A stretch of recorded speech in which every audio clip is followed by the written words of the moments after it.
G'day YouTube, welcome to another episode of Gunny's Garage. So today we have a little Volkswagen Golf again, and I'm just going to be taking you guys through the paintwork stage on this. So I've actually been working on my Tirana most of the time lately, but this is a job I'm doing for my old apprentice actually. So some of you guys may know him from previous videos where we took him in the booth and painted a few jobs with him. But this car here is actually his girlfriend's car, so relatively small repair here really. So we're going to do the quarter panel, we're going to do a blow in or a blend in on that rear bumper as well. So as you can see here, like down here there's some scrapes and scuffs, there's a dent there, and I think there was one around here too. As it turns out, now again, many of you may be familiar with the other Golf that I did in this garage. As it turns out, this is exactly the same color and I had some left over. So I did ask him if he wanted, there's like two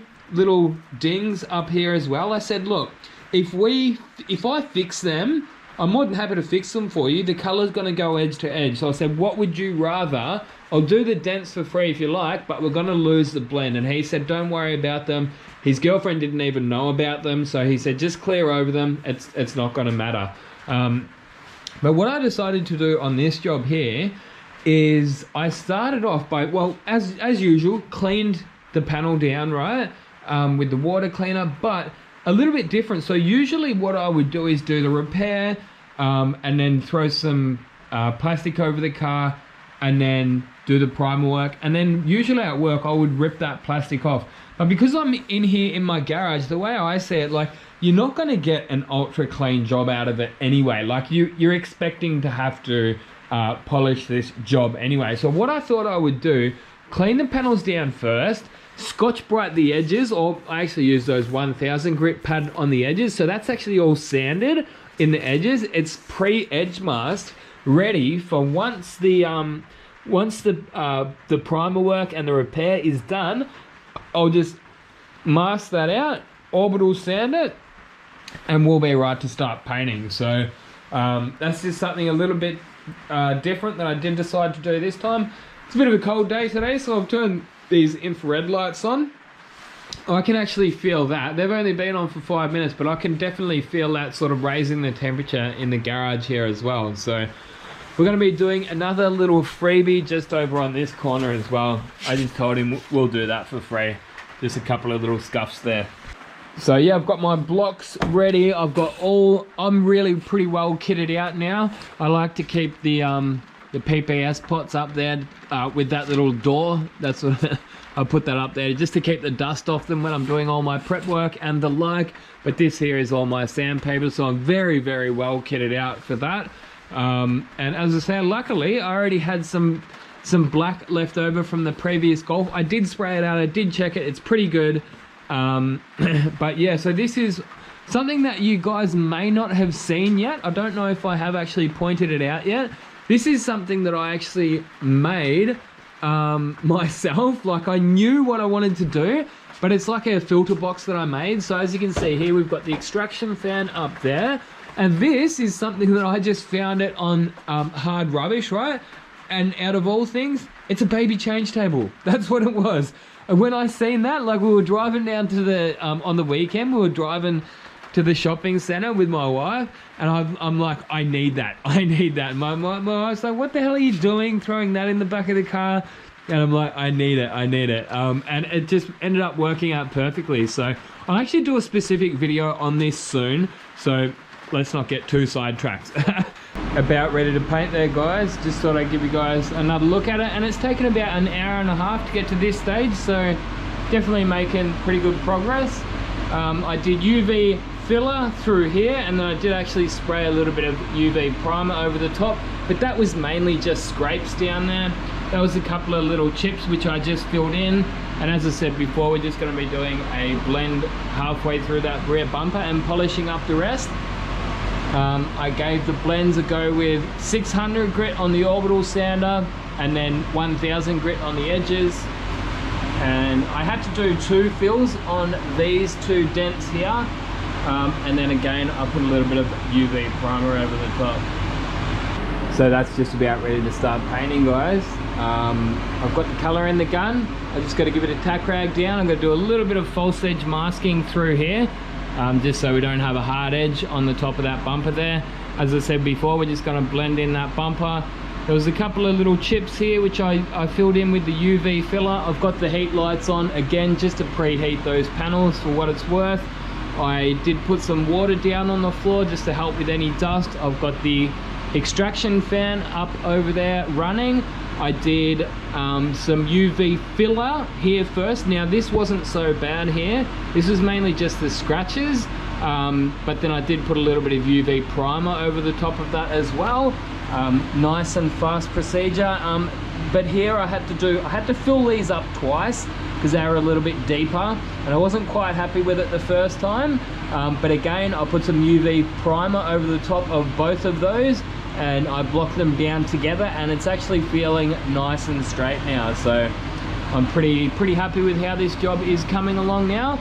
I'm just going to give it a bit of a tack rag down, and we're about ready to start. So as I said, I just thought I'd give you guys a bit of an update between each stage. Got that fan on, as I say. I've already given it a prep sole. I did a quick prep up here. As I say, this one here is just a freebie anyway. So I've got the DV1S is the colour and clear coat. I'll use that for clear too, I think. It's a good gun for in the garage. In hindsight, I probably would have been better off just using my Pro Light with the T110 air cap on it for clear coat. I reckon that DV1's awesome for base coat, like especially on a job like this, just to keep it nice and tight. But because it gets a little bit less on per pass, I don't think you're actually saving any overspray, especially after like reviewing the footage. I found that I had to like go over these panels twice, and I think part of that is the clear. So you'll see in a few minutes that the clear I'm using, it's literally called Fast Clear.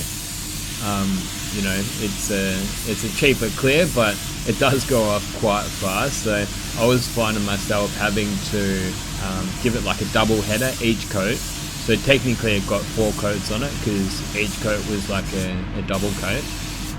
And yeah, it just, I don't know if it would have been much better with the full-size Pro Light with the T110, but yeah, in future, unless it's like a really small job, I think I probably will be going for the full-size spray gun.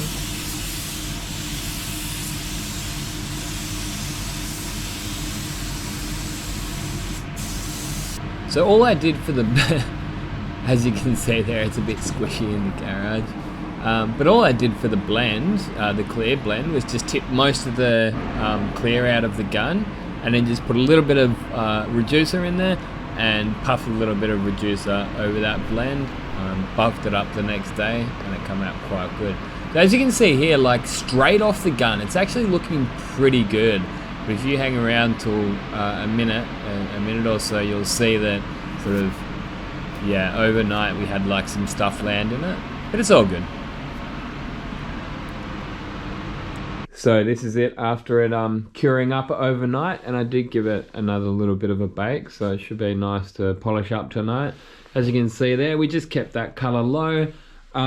I wouldn't say it's ultra clean, but for what it is, for a garage paint job, it's not too bad. Like, there's a few big chunkers in it, but most of them are actually small ones. And I think part of what actually happened is this clear, I'll give you a look at the clear in a minute, but it flashes off so fast that your own overspray hanging around sort of lands back on, and sort of the clear's actually already flashed off, so your own overspray landing sort of makes it look a bit hazy. And that's why you end up with these tiny little, it sort of looks like pimples or sandpit type effect. But the main thing is that I didn't get, well, there's one tiny little bit of silicone there, but apart from that, there's no other, you know, fish eyes or anything in it. So I'm pretty happy with that. I've got all the gear that I need to get it polished up. I'm going to leave the car masked up while I'm doing the polishing, just to keep the compound off the rest of the car. I am going to polish the rest of that rear bumper up, just to make the whole rear bumper look nice. But apart from that, I'm going to go around, give it a quick touch up. There's a few on the door on the other side they've requested to be touched up. Apart from that, if there's any other big ones, I'll touch the rest of the car up. But yeah, I'm not too far of having this job out of here, but this is the clear coat that I used. My local paint supplier had this on special at their end of financial year clearance. So I thought I'd give it a shot. I thought, you know, fast clear, it'll probably be good for a garage clear because it flashes off nice and fast. So the way I see it with a garage clear, you want it cured as fast as possible, because the longer it stays open, the longer it stays fresh and wet, the more chance of impurities or anything sort of hitting it and turning into silicone as well. Another really important thing is having clean air, making sure. So that's one thing, like I've had some people in the comments say, oh, I keep getting fish eyes, I'm doing everything right, you know what I mean? Like, I'm cleaning it properly, I'm doing this, that, and the other. But if you don't have clean air, you're stuffed before you start.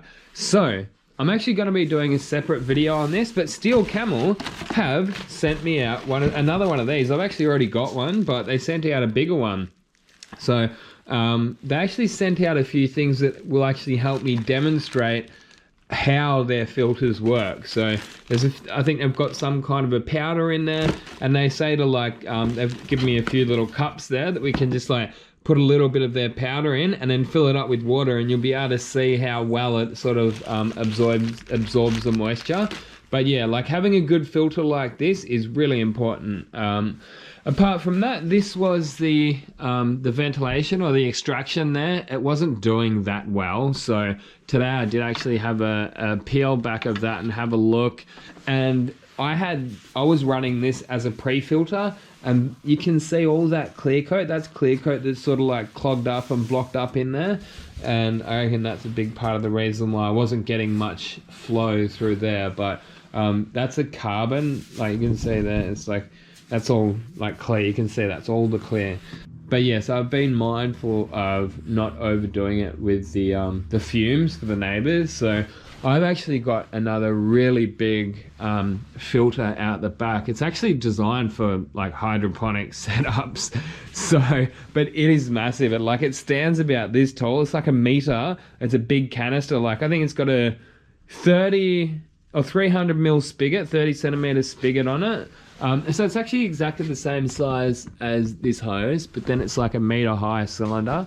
I haven't got any light out there, so I won't take you out there for now, but this is the other thing that I do have in there, another V-form filter, but so that's basically the same as this inside there. I was just using this as a pre-filter to sort of stop that one from getting clogged up, because once that's clogged up, you kind of got to replace it. But it might end up that I end up having to actually completely pull that out, because that probably won't take too long to get clogged up as well. So I might just go straight through this to catch most of the particles, and then straight through to that other filter which I was telling you guys about later. But that's one of those things that I'm going to do an update. I'm actually going to do like a specific video on this little setup that I've got here. Is it the best? No, but it seems to be working, and I'm just sort of refining it as I go along, as I do more jobs at home. But apart from that, yeah, the next step is going to be polishing. I probably won't get too involved in the polishing stage. I know some people do like my polishing videos, some people don't, but rightio guys, so that's the job all done. I just gave it a good cut and polish up. I sanded it down with 2000 grit, 3000 grit, then 5000 grit, got rid of all the denibs, and then I did that when it was all still masked up, and I did unmask it, and I gave just the final stage, so just the third step of the polish with my little flex. That's an orbital polisher, and I just did do the surrounding panel. So I just did a quick one over that door, and actually just this top section of the tailgate, just because it was a bit faded, and like the fresh paint looked extra deep and dark, just because it was a fresh coat of clear on it. But it's looking nice. So I just went around and gave the rest of the car a bit of a touch up. I did end up polishing the whole rear bumper properly. I did do a 3-step just on the bumper because we blended it in. So I did want to make sure that the whole bumper looks nice, you know. So, but again, you know, I just gave the rest of the bumper a touch up. It's not perfect, but that's not the damage that we were here to fix. And you know, the owner knows about it. That's the plan that we made, just to do a blend in on the bumper. But it's all looking quite nice. Look, I mean, I'm not going to give the whole car a wash because as it came in, basically the first thing I did was clean the sections that I'm going to be painting, and then I put a piece of plastic straight over that car. So it's going to be leaving the way that it came. Yeah, midnight panels here at the moment, so I'm not really in the mood for taking it outside and giving it a wash in the middle of the night. What am I going to do? Put my head torch on or something? But I'm sure they will forgive me for not washing it. Yeah, I mean, it's looking nice. I did that front bumper as well. There was, as I say, there was a couple of little touch-ups here and there, but yeah, I hope you guys enjoyed watching this little video here. There's that little bit that we did on the front bumper. That was just as a freebie. Shout out to Ash, my old apprentice. Hope you're doing well up there, still spraying PPG. Anyway, until next time, get out there and paint some shit. I've got to get into this review actually. I've got this steel camel, so I'm going to be doing a review on this little steel camel filter. See you in the next one. Gunman out. I'd like to say a big thanks to everyone for watching, and if you'd like to support the channel further, you're more than welcome to go over and check out some of the merchandise we've got. My personal favourite is those spray suits, so they're a good quality Colad branded spray suit with the Gunman logo on it. There's also hats, drink coolers, hoodies and t-shirts, so be sure to go over and check out the link in the description if you are interested.